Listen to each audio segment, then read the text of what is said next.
qaysi o'g'il bola uy oyapti hozir? Otasini uyida turibdi, lekin qizlar onamga qaytib bora olmayman, uy olishim kerak. Uy olishga harakat qilyapti. Ayollarni o'sishga qanaqadir maqsad bor.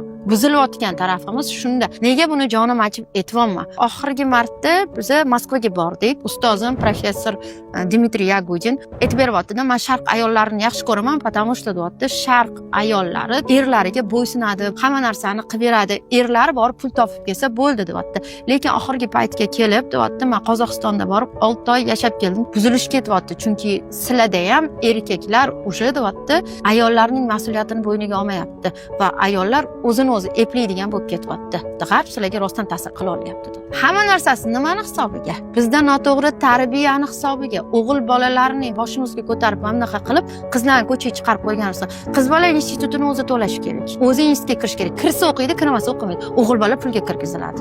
Qanaqa mas'uliyat bo'ladi o'g'il bolada unda? Qiz bola ishonchni oqlash kerak. Qiz bola хороший девочка bo'lish kerak. Qiz bolaga yuklangan vazifalar shu qadar ko'pki, qiz bola zo'r bo'lib ketyapti.